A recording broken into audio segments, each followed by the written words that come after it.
Thank you, and good afternoon, everyone, and welcome to Sezzle's fourth quarter and full year 2025 earnings call. I'm Charlie Youakim, CEO and Executive Chairman of Sezzle.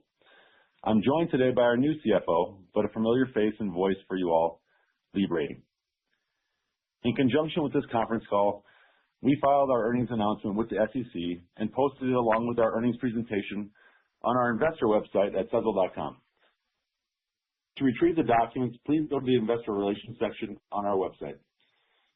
Please be advised of the cautionary note on forward-looking statements and the reconciliation of GAAP to non-GAAP measures, including the presentation, which also covers our statements on today's call. Before diving into our prepared slides, I'd like to take a step back and put 2025 in context. 2025 brought a shifting landscape for BNPL and for fintech more broadly. We continued to see the sector mature within the broader U.S. financial ecosystem as BNPL became more embedded in everyday commerce and more firmly established within the financial ecosystem. One notable development this year was the continued interest across fintech in pursuing bank charters and deeper partnerships within the banking ecosystem. For Sezzle, our exploration of the Industrial Loan Company, or ILC, fits within that broader evolution. We view it as a long-term strategic journey, one that reflects how far Sezzle and BNPL have come from the early days. This is no longer a fringe category. BNPL is increasingly becoming an established part of the financial infrastructure in the United States. Turning specifically to Sezzle, 2025 was a year of focus. Focus on product, focus on execution, and focus on investing in areas where we see the highest return. On the product side, we launched and scaled features like our Earn tab, our browser extension, and price comparison tools, each designed to help consumers save money and make smarter purchasing decisions. Importantly, these features extend our value proposition beyond payments and move us closer to being an everyday financial companion for our consumers. At the same time, we sharpened how we deploy capital and operating resources, prioritizing initiatives that drive durable engagement and repeat usage. A key area has been our investment in subscribers, a part of our monthly on-demand and subscribers group, or mods, as we call it. The results speak for themselves, including the sequential growth we delivered from the third quarter to the fourth quarter. Taken together, the maturation of fintech, the evolving infrastructure backdrop, and the continued improvement of our product and ecosystem create an important tailwind for Sezzle. And you can see that tailwind clearly in the financial and operating results we're about to walk through. With that, let's turn to the presentation, starting with slide 3, where we'll highlight the key financial and operating metrics from the quarter and the full year. Total revenue grew 32.2% for the fourth quarter, bringing 2025 total revenue growth to 66.1%. Net income reached a new height, hitting $42.7 million and pushing our full year net income to $133.1 million. Our return on equity for the full year 2025 exceeded 100%. Lastly, our quarterly purchase frequency increased 20% year over year, and mods increased by 211,000 year over year. I think it's clear from these numbers that we exceeded the rule of 40 and our own internal rule of 100. If you're a frequent listener, you know we track these both closely and love that scoreboard. For the rule of 40, where we add revenue growth to EBITDA margin, we booked a score of 77.1 for the quarter and 107.8 for the year. And for our own rule of 100, where we add revenue growth, gross margin percentage, and net income percentage, we scored a 129.4 for the quarter and a 158.1 for the year. For our investors, we exceeded our 2025 guidance on the top and bottom line. The relentless focus on investing and enhancing the product experience for the consumer leaves us itching for new heights to achieve. We're excited to provide greater guidance for 2026. First, we're raising our 2026 adjusted EPS from $4.35 to $4.70 and introducing 2026 guidance of 25 to 30% total revenue growth and $170 million of adjusted net income. Lee will expand on the guidance later on, but these targets reflect our expectation that we can continue to scale the platform while maintaining a disciplined cost structure and strong unit economics. Turning to slide 4, 2025 marks a meaningful milestone for Sezzle. It's been 10 years since the company was founded. I want to take a moment to reflect how far we've come. From our Pay in 4 launch in 2017 to our turnaround and first profitable quarter in 2022 and our NASDAQ listing in 2023, and more recently our WebBank partnership and the launch of On Demand. Through the ups and downs, we continue to adapt and evolve. The ability to navigate and evolve is something we're proud of and something we plan to continue to do well. In our view, the moment you stop innovating is the moment you start to die. Plus, what fun would it be if you stopped having a growth mindset? In 2025, we completed a 6-for-1 stock split and expanded our capital return program, first by completing a 50 million share repurchase and then by authorizing an incremental 100 million share repurchase program in December. We were also recognized by several prestigious national outlets for our achievements: Time, U.S. News, Newsweek, and CNBC. None of these milestones would have been possible without the sharp, loyal, and driven individuals here at Sezzle, many of whom have been with us since the early milestones on this timeline. I want to take a moment to say thank you. The best is still ahead of us, and we are building this company with a long-term mindset. The next 10 years of Sezzle may look very different from the first 10, and I think our investors, our team, and our consumers are going to love what's ahead. While the timeline displays our evolution through 10 years, you can see the breadth of what Sezzle has become in 2025 on slide 5. We are no longer just a Pay in 4 product. We are evolving into an all-in-one consumer app that provides financial tools and shopping features designed to help consumers quickly find the exact products they want at the best price on the best payment terms for their budget. We feel it's a super app in the making for a value-focused consumer. We want our target audience to have the app installed and use us daily. The investment to drive consumer engagement is proving fruitful. Monthly app sessions in December increased 51% year over year, and our Earn tab is driving revenue of over $1 million per month. Even some of our newer developments are showing signs of startup. Our recent testing of a receipt scanning and rewards feature far surpassed expectations, reaching an adoption rate that exceeded any other product or feature launched in Sezzle history. But as you may know by now, we're never satisfied at Sezzle. We continue to respond to what consumers are asking for, something that you can see reflected on slide 6. From deeper app engagement to enhancements across our long-term product roadmap to improving the everyday experience for our consumers, we have a lot planned for the first quarter of 2026 alone. A key example is Sezzle Mobile, which is expected to launch in the next month. We've talked for some time about building Sezzle into an everyday utility for our consumers, moving beyond BNPL over time and increasing our impact by helping consumers save money in their day-to-day lives. Sezzle Mobile fits that strategy well because it delivers tangible value. According to J.D. Power, U.S. consumers pay $141 per month on their cellular bill. We believe we can save our consumers a lot of money on their phone plan.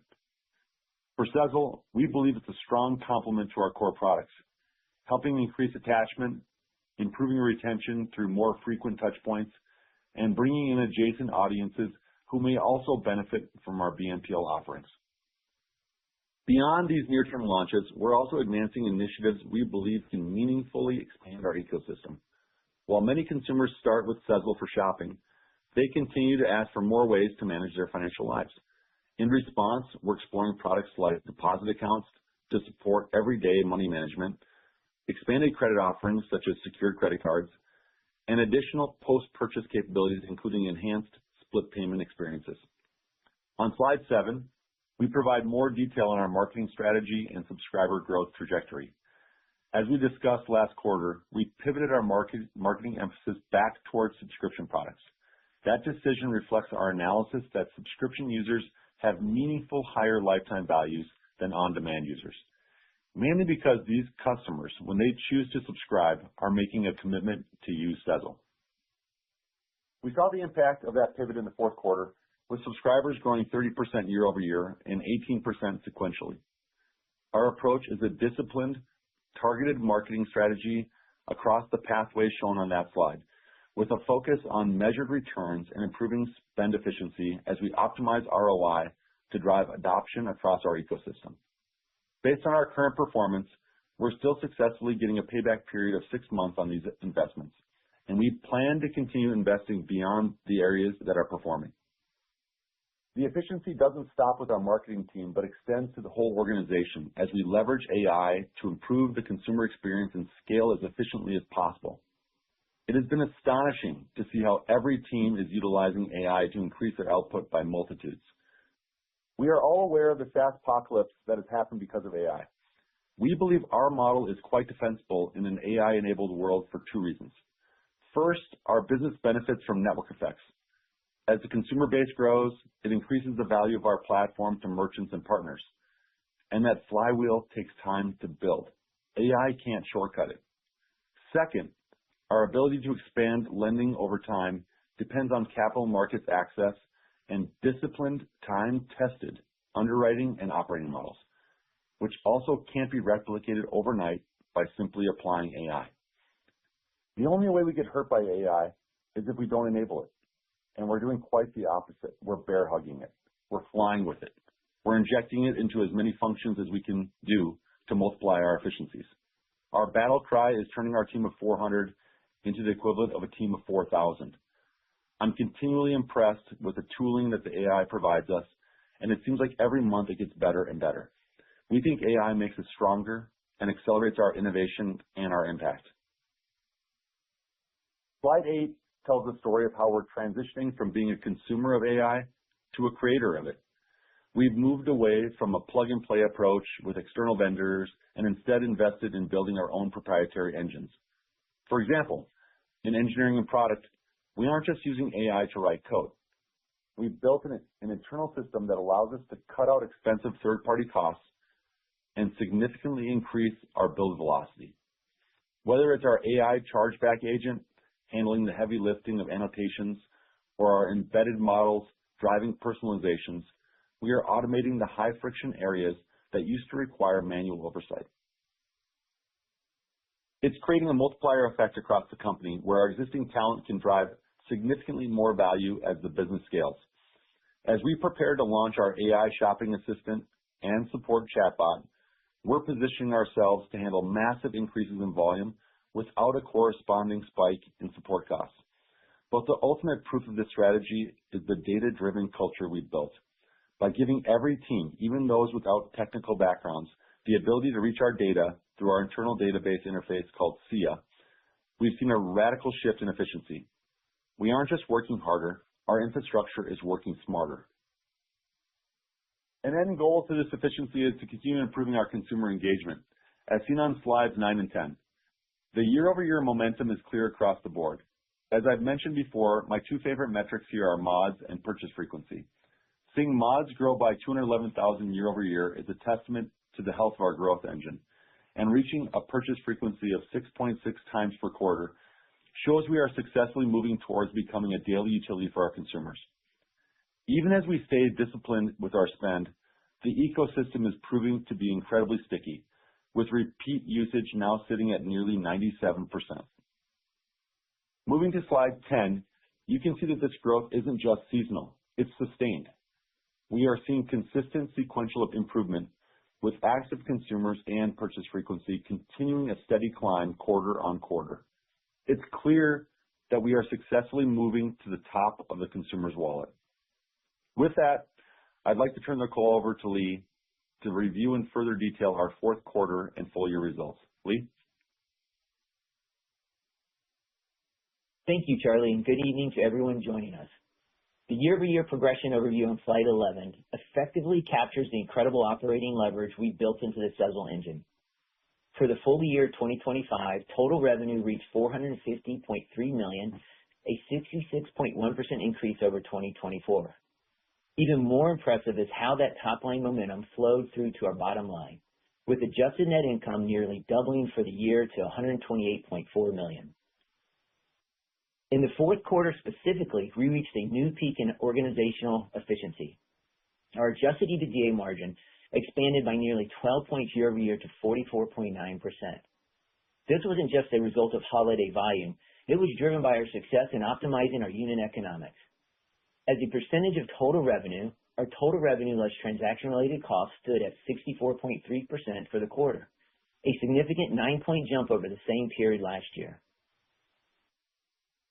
Essentially, we are benefiting from the operating leverage of our proprietary tools. We continue to see the proof in our non-transaction-related OpEx, which dropped by 4.1 points for the full year to just 26.3% of total revenue. We are growing our top line at a much faster rate than our overhead, and that discipline is what allowed us to deliver these record results. On slide 12, we break down our growth engine. This quarter marked another milestone as GMV crossed $1.16 billion, a 35.3% year-over-year increase. For the full year, we processed $3.94 billion in volume, up 55.1% compared to 2024. We saw a consistent take rate of 11.2% this quarter, contributing to a strong 11.4% take rate for the full year. These figures reflect the success of our transition toward high LTV products like Premium and Anywhere, which also enhance the shopping experience for consumers. We're building a stickier ecosystem that rewards loyalty and drives greater engagement across the board. Moving to slides 13 and 14, we dive deeper into the unit economics that are powering our bottom line results. As a reminder, transaction-related costs is our non-GAAP measure that combines transaction expense, provision for credit losses, and net interest expense. For the full year 2025, we successfully optimized these variable costs, with transaction-related costs falling from 44.3% of total revenue in 2024 to 37.6% in 2025. In the fourth quarter, this efficiency was even more pronounced, with costs dropping to 35.7% of total revenue. This nearly 9-point year-over-year improvement is a foundational driver behind the margins we discussed on slide 11. Slide 14 breaks out the three pillars in greater detail. First, transaction expense for the quarter came in at 1.6% of GMV. Our team remains hyper-focused on payment processing optimization, and we continue to see the long-term benefits of driving higher consumer adoption of lower-cost payment channels like ACH. Next, our provision for credit losses saw a sharp sequential improvement, finishing the quarter at 2% of GMV. Yes, this performance was better than we anticipated. A couple of observations. The repayment rates were better than expected. More specifically, we experienced record repayment performance on the third and fourth payments during the fourth quarter. As many of you are aware, we also usually tighten up the underwriting during the holiday season, as we don't want our consumer to overextend and thus become a former Sezzle user. Just before the quarter, we tightened the underwriting model, which had a pronounced impact on our loss rates. We want to leave you with this takeaway on the provision. While we're always tweaking and challenging ourselves regarding the credit box, we maintain a 55 to 65% gross margin target in our sights. This surgical approach is exactly what we mean when we talk about growing the business judiciously. To improve, the recent expansion of our existing credit facility to $225 million gives us the breathing room to continue exploring funding pathways for the future. Taken together, slides 13 and 14 demonstrate that we aren't just growing volume. We are maintaining the strong profitability of every dollar that flows through the Sezzle ecosystem. Slide 15 serves as the proof of concept for the durability of our business model. The plot illustrates a very compelling narrative. Over the last 12 months, we have managed to drive a $1.4 billion increase in GMV while achieving a 6.7-point margin expansion on our transaction economics. What is most important to note here is that we've secured this growth and margin expansion while keeping our provision for credit losses stable. The secret to this stability is our short product duration. We're different from traditional credit products that create the doom and gloom of news headlines on consumer credit. Our 42-day duration creates a high-velocity feedback loop, with repayment trends for each vintage becoming evident in as little as 14 days. This agility allows us to execute with precision. We can pivot our underwriting strategy in real time to respond to macroeconomic shifts, a level of responsiveness that traditional long-term lenders simply cannot match. Slide 16 brings the full picture together by highlighting our total revenue less transaction-related costs. This metric effectively represents our gross margin and is the combined result of the take rate from slide 12 and the transaction economics we broke down on slides 13 and 14. For the full year 2025, our gross margin reached $281 million, representing 62.4% of total revenue. The trend was even more pronounced in the fourth quarter, with our margin hitting 64.3%, a 9 percentage point jump compared to fourth quarter 2024. As we have noted in previous quarters, these strong margins provide us with incredible room to maneuver. They give us the financial flexibility to aggressively fund our strategic initiatives while consistently delivering the industry-leading profitability our shareholders expect. Slide 17 perfectly illustrates our commitment to operating leverage. For the full year 2025, we continue to scale, with non-transaction related operating expenses falling to 26.3% of total revenue, a 410 basis point improvement over the 30.4% we reported in 2024. For the fourth quarter, these expenses set at just 24.6% of total revenue, reflecting our expectations for further opportunity to scale. This validates that our core infrastructure is acting as a true force multiplier for the organization. Within the fourth quarter, we did absorb $1.3 million in expenses related to our corporate strategic projects. I know we elaborated on these last quarter, but to reiterate, we've broken these out because they are not part of our core activities, but they are critical for our long-term trajectory. These include the following. First, our capital markets exploration, which we completed in the fourth quarter. While this exercise didn't result in an outcome we can report at this time, it did help us understand the most optimal financing route to fund our growth in a cost-efficient manner. The second project being our antitrust suit, which is a project we can't discuss as the suit is currently ongoing. Lastly, our banking charter discovery. As Charlie touched on earlier, we're seeing positive signs that the environment is shifting and are encouraged by the recent regulatory momentum. We are currently in the discovery phase, supported by external consultants and attorneys, and anticipate submitting an application here in the first half of 2026. While this is a long and non-guaranteed process, we view it as a key component of our future growth and efficiency. Even with these strategic investments, our ability to maintain strict cost discipline while hitting record profitability is a significant win. Combining the record gross margins we achieved this year with the rigorous cost discipline shown on slide 17 reveals the true earnings power of Sezzle's model. By growing our revenue and margin dollars at a much faster rate than our overhead, we are successfully converting top-line momentum into significant bottom-line results. This operational leverage flows directly into the bottom-line results on slide 18. GAAP net income for the fourth quarter reached $42.7 million, representing a 32.9% profit margin. On an adjusted basis, we achieved $42.8 million for the quarter and $128 million for the year.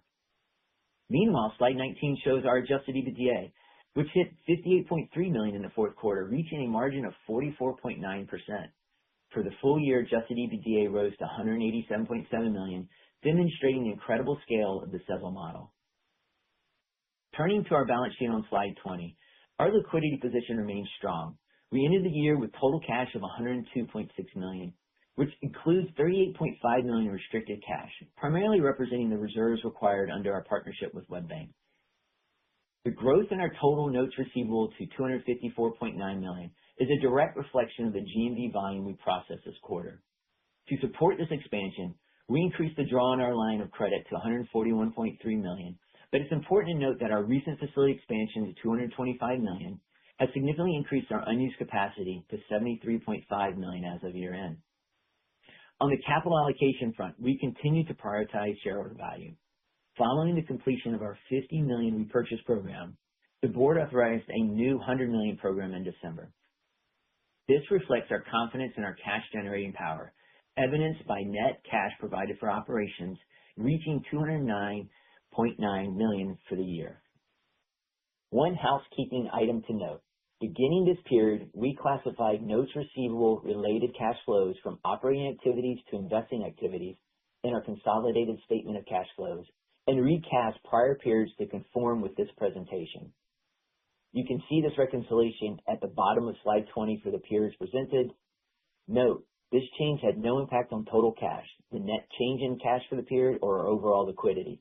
The quarterly impact of the restated cash flow presentation will be included in tomorrow's Form 10-K filing. Slide 21 is a look back at how we performed against the updated guidance we provided in November. I'm happy to report that we consistently exceeded expectations. Finally, turning to slide 22, we are providing greater detail for the year ahead. Based on the health of our ecosystem and the operational leverage we've proven out this year, we are guiding to total revenue growth of 25% to 30% for 2026. This shift from the 66.1% growth we achieved in 2025 reflects a transition to a normalized organic trajectory following a year of unique tailwinds. Our 2025 results were bolstered by the full year impact of our mid-2024 credit risk expansion and the national unification of our product structure through the WebBank partnership. Additionally, we are targeting adjusted net income of $170 million, which translates to an adjusted EPS of $4.70, a 30.9% increase over our 2025 results. Please note that this guidance does not bake in any projections for new products currently in development. Rather, it reflects our confidence in the sustained momentum of our core business and our commitment to growth while maintaining the cost discipline that has become our hallmark. Thank you, and I will now turn it over to the operator for Q&A. We will now begin the question and answer session. To ask a question, you may press star, then 1 on your telephone keypad. If you are using a speakerphone, please pick up your handset before pressing the keys. If at any time your question has been addressed and you would like to withdraw your question, please press star, then 2. At this time, we will pause momentarily to assemble our roster.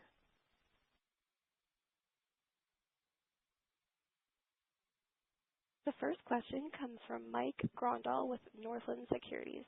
Please go ahead. Hey guys, congrats on the progress in the year. Any comment on the state of New York and kind of some of the regulations they're looking at, your exposure there, some thoughts? Yeah, good question, Mike. We saw that come out. I would say first off, I don't think it's going to be a big impact, and no impact really this year because it takes a few months here for that to go out. But it really, a lot of it mimics what we saw from the CFPB in terms of their guidance on, how BNPL companies should be operating, with a few tweaks here and there, or some slight differences. That in the end, I think even after those differences would create relatively insignificant results. I'd say the more concerning trend is just the trend in our politics of states kind of jumping in and wanting to have a say on every product in every industry right now. Quite frankly, I sometimes I feel like we're heading towards the EU, which is not a great way forward, I think, for our country. But we're navigating that too. So the viewpoint is that's why we're looking at getting an ILC. That's why that process has been going underway, because that strengthens us, makes us more of a national type presence. And then we also just have other ideas in mind in terms of, evolving the BNPL product, adding additional products, which, just strengthen our resilience against, a single type product, and, any effects that might come from something like this. So I think we're thinking about it. We saw it. We're continuing to think ahead about how to continue to evolve to make sure that anything like that continues, or if a trend like this continues, we're protected. Got it. And then two other quick questions. One, just on your annual guidance for 26, the revenue less transaction margin and adjusted EBITDA, those I think were not provided. Are you just kind of tightening up what you're providing, or any thoughts there? Lee, do you want to comment on that one? Yeah. Hey, Mike. Yes, and I talked earlier in the comments that we had a gross margin target kind of 55 to 65%. So kind of leave it up to you guys. We're going to work within that range. And we disclosed also the non-transaction related operating expenses and how we continue to leverage that. So you can kind of work that into your model. We expect to continue leveraging that going forward as well. Okay. And then lastly, you guys had talked last fall about de-emphasizing the on-demand product and focusing on higher margin subscriptions. That seemed to go well. Was it? Do you attribute that to just less options at checkout, the marketing dollars? Just talk a little bit about that. It's really, and we have done that, and it's really more about what you kind of show the customer first. So, I always talk about, business being, art and science, and, some of our gut instinct at the start of last year was we thought that on-demand would be a great onboarding tool, like a bridge to subscription. And what we found is it really didn't turn out to be the perfect bridge. So after we saw that bridge that transition model not working as well as before, we basically stopped emphasizing like the presence of the ability to do one-off type purchases to consumers. We started really just kind of leading with, subscribe. We'd love to see you subscribe to Anywhere Premium. And that created all the difference. Clearly you had enough of a hit rate there. So that just kind of worked. Is that the right way to think about it, Charlie? Exactly.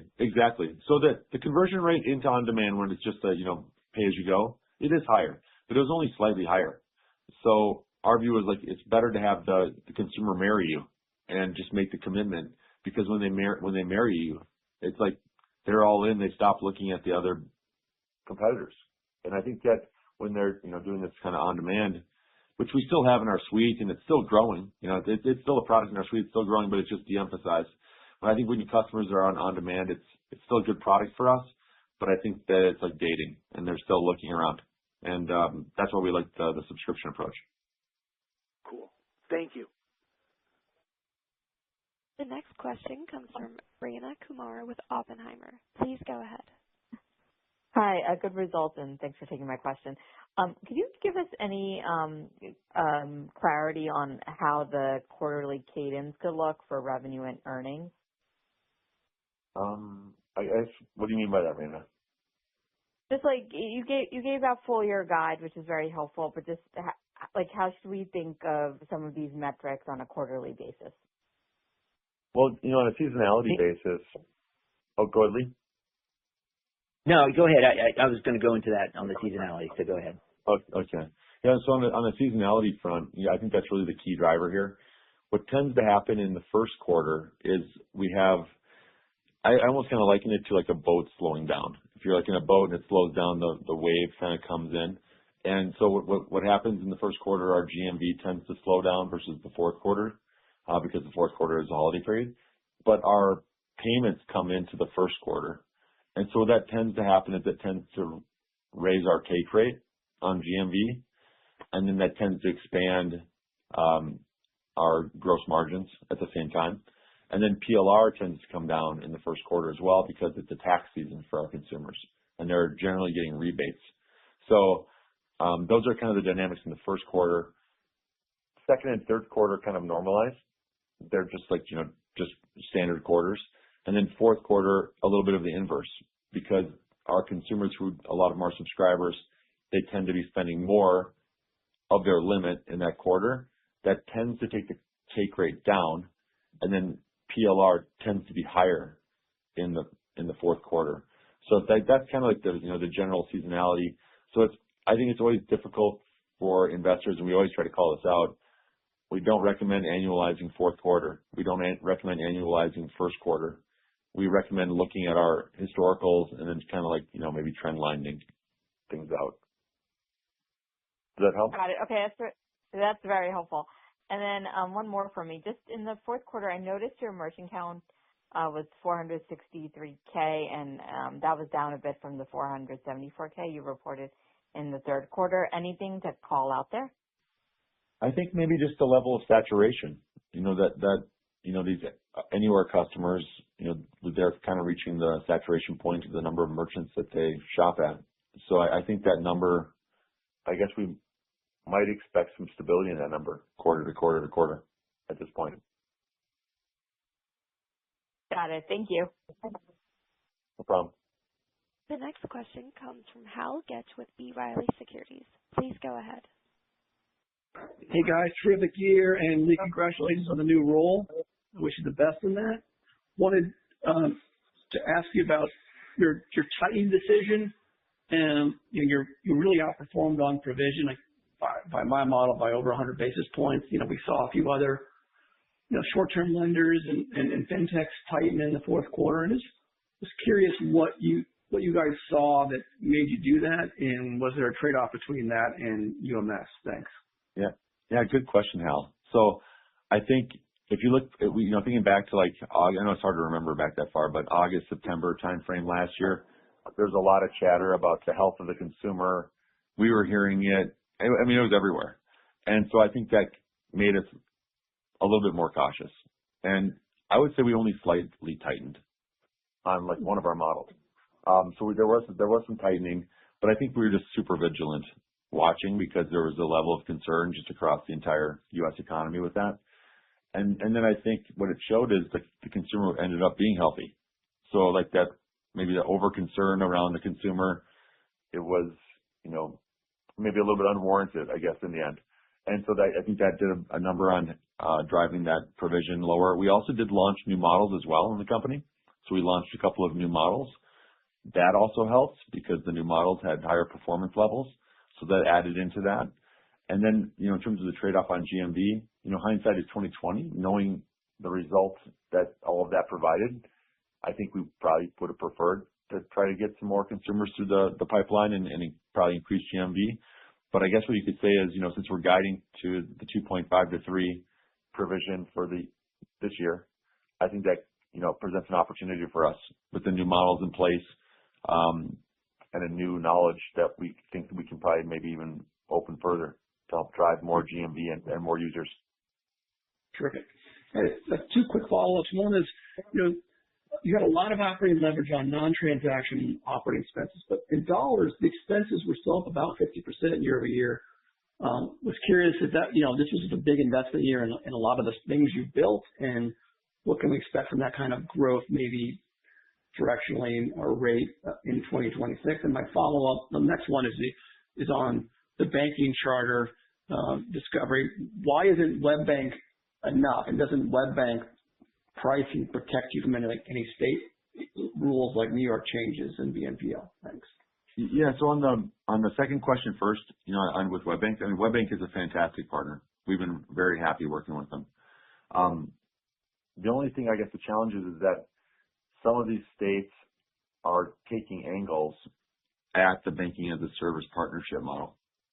They, for whatever reason, new fintechs, new products, right or wrong, and I think in our case wrong, just kind of draws the ire of politicians. Like they just want to, I guess, claim victories by saying that they're stopping things. So I think one of the ways that they think they can stop new fintechs is, challenging the banking as a service model, which is unfortunate. But so like one of the ways we're viewing it as a defense against that is becoming it ourselves. And then by having that tool within our tool belt, we're future-proofed against that sort of like mantra or attack against these younger fintechs like ourselves.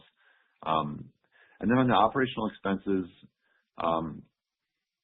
I don't know, maybe Leah, do you have any comments on that? That if you think about our operational expenses, the two big parts are really personnel and marketing. Personnel, you're going to see that slightly trend up, but we've done a really good job of maintaining that. But really, where you really see it is on the marketing side. As Charlie mentioned earlier, right, we focus on a 6-month payback, and we're going to keep pushing that as long as we're achieving those kind of levels. But that's where you see most of that movement on an absolute basis. All right. Thanks, Lee. The next question comes from Hoang Nguyen with TD Cowen. Please go ahead. Thanks for taking my question, and congrats on the good quarter. I want to touch on the provision. You mentioned favorable repayment performance in the fourth quarter.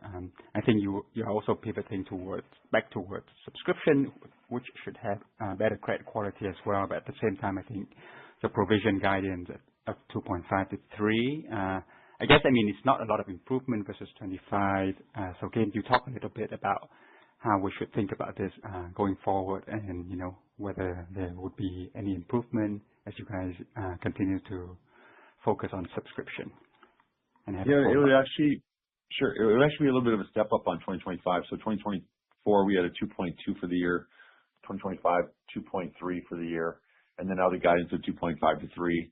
And the main reasoning of how we think about the provision guidance and is what we're trying to model for is this gross margin range of like a 60 to 65% gross margin.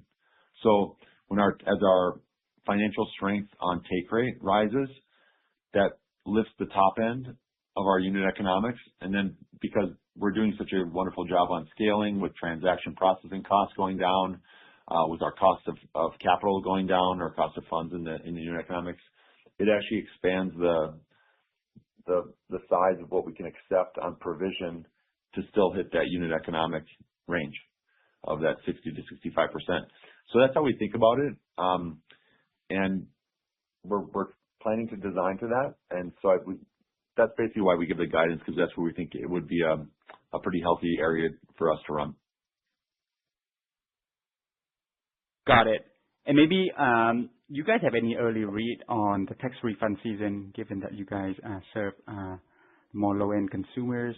Any trends you would note for us? Thank you. No, nothing really pops out. I think it looks like, business as usual on the tax refund season. Got it. Thank you. Again, if you have a question, please press star, then 1. Our next question comes from Kyle Peterson with Needham & Company. Please go ahead. Great. Good afternoon. Thanks for taking the questions. Wanted to start as kind of a follow-up on credit. Obviously, really good to see the lower cost there, and particularly the commentary on some of the record kind of third and fourth payments. I just wanted to see, does that give you guys any more either appetite or confidence potentially ramp up, something like a Pay in 5 that I know you guys have been, doing a little bit more work on. So, any color there, kind of in terms of appetite, whether it's mix or on the product side or customer side, that would be helpful. That's a great question. I would say you're spot on. I think it does give us a little bit more appetite because the trade-offs in a Pay in 5 product, because of the one extra payment, you are going to have slightly higher provision on a product like that. Whenever you extend out terms, I think in our industry, I think you're always looking at that sort of a trade-off. And that probably would be a big part of it. And we love Pay in 5, and our consumers, mainly because I would say our consumers are showing us that they love Pay in 5, which for us, when we see that, it increases attraction rates, it increases retention rates, and we've designed our business in a way that even though we're, have some trade-offs where maybe a provision might be slightly higher from Pay in 4 to Pay in 5, we've also designed the system so the unit economics kind of gets to the same sort of place. Got it. That's really helpful. And then, maybe just to follow up, on capital allocation, appreciate, the share repurchase commentary that you guys, provided. And, I guess looks like, based on the statements, looks like you guys bought about, $30 million back in the fourth quarter. So was that reasonably back-end weighted? I guess if so, should we expect a little bit of a modest dip in shares sequentially in the first quarter on a weighted average basis? And then I guess how are you guys thinking about, capital allocation from here, balancing, whether it's organic investment, potential M&A or, buybacks, obviously with the stock trading at pretty attractive levels? I don't remember the exact weightings of the buyback. Lee, do you have any thoughts on that? Yeah, so we finished, our $50 million buyback in December, and we announced a new $100 million right before we went into our blackout period. Our K will be coming out tomorrow after the close, and in that you'll see what we did to finish out that 50. That'll be disclosed in there. But we have a 10b5 right now, right during our blackout period. And so I'll jump a little bit ahead of this and Charlie wrap it up on the allocation, but we are very opportunistic on buybacks. We look at it as, we don't look at it as a company like, hey, we want to reduce X amount of dilution. It's about being opportunistic because we have a lot of organic opportunities as a company away from just buybacks. So we have a lot to do. And so it's just finding the right balance in all those things. Yeah. And the way we think about things is first and foremost, it's always internally in the business. Is there something that, we have this capital flowing in because we've designed the business in a very favorable way now with cash flow. So we've got cash coming in, and as we're looking at new projects, we want to allocate that cash to projects. But I always tell people we're not like a Tesla. We're not building factories. If we want to launch a new product, it's typically bringing on new team members and allocating or reallocating team members across different projects. So it's really a pretty capital light for us to take on new projects. So that's not usually a big need of that cash. Potentially partnerships, that could be a use of cash, but that's not like, you're not like having like a flow of like, here, we got these 20 partnerships available. Let's do them, or let's do the top 5. They come and go, based on, where potential partners are in their lifetimes. So that's hard to predict, but we like to have the cash available in case that those types of opportunities come about. And then M&A, if you've ever, our history of our company, we've never done M&A. We've always typically been a buy versus build, or build versus buy shop. We're not against it, but in the past, we've always seen, and maybe this is changing a little bit now, but in the past, there was always just, in my opinion, absurd valuations based on unit economics and financial metrics that just never seemed like it would make sense for us. We'd always, we'll just build it if we want to do that, for these prices. So it's never really been something that's popped up for us. It's not out of the question. If the market dynamics change, M&A could be there. I just want to make level set. It's just never been something that's been a top one for us. And then that basically leaves you with, buybacks and dividends. And, we said in the past that, one-time dividend could happen. I'm not saying anytime near time, but it's something that's in the cards if the situation fits.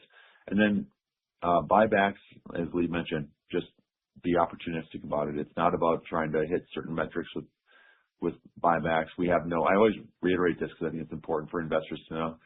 No one in the executive team, no one on the board has any performance comps tied to share price. We don't use buybacks in that sort of way. I guess there should be no concern that buybacks are being done to try to affect the share price. We really view it as when we see a time period where there's a great safety factor, great time to buy, we'll do it. Okay. Great. Really appreciate you guys taking the questions and nice results. Thank you.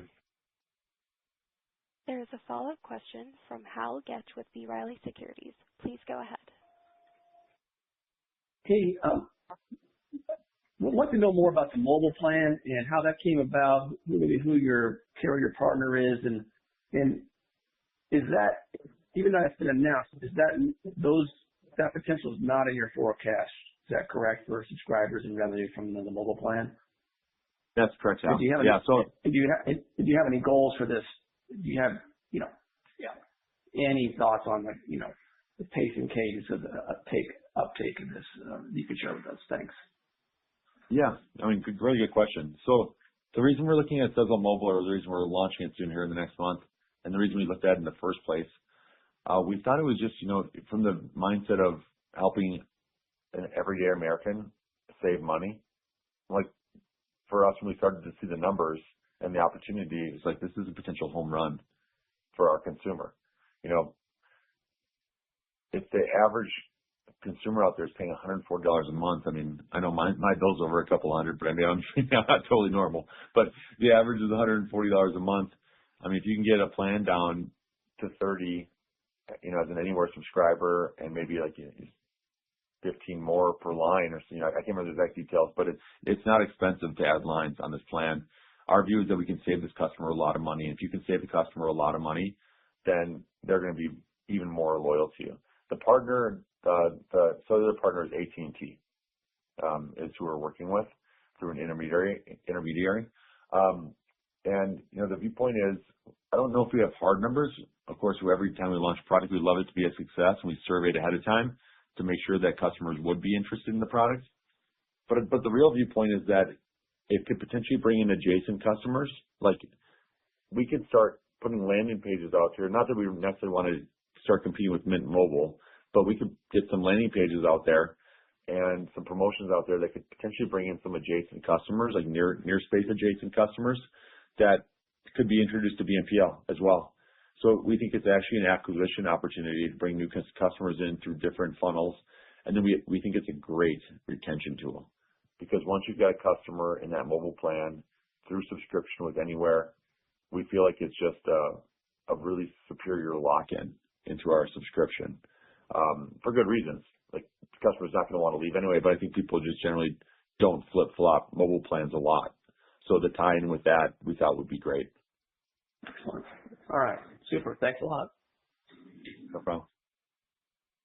This concludes our question and answer session. I would like to turn the conference back over to Charlie Youakim for any closing remarks. Thank you, operator. I want to give a big thank you to the Sezzle team. 2025 was a remarkable year, a record year for us on nearly every metric, and it happened because of the incredible talent and drive of the people at this company. We continue to execute at a high level, and that is a direct reflection of the quality of our team. And to close this out, Warren Buffett once noted, the big question is whether you are going to be a person who measures your life by an inner scorecard or an outer scorecard. I know everyone on this call cares about the stock price. We track it too. But I think the real key to our successes at Sezzle has been our tracking on our inner scorecards for each of our key stakeholders, our consumers, our merchants, our team, our partners, our investors, and our community. For our consumers, we measure ourselves in how much utility we provide, whether through Sezzle Anywhere or our credit building tools, or new money-saving tools like Sezzle Mobile. For our investors, we focus on scaling and being efficient with our growth. Examples of that are our return of equity exceeding 100% and our revenue growth roughly tripling our OPEX growth. What I think this shows is Buffett's quote is spot on. When you focus on the inner scorecards, the outer scorecards take care of themselves. Thank you for your continued trust in our journey. Cheers to the long-term holders, and have a great evening. The conference is now concluded. Thank you for attending today's presentation. You may now disconnect.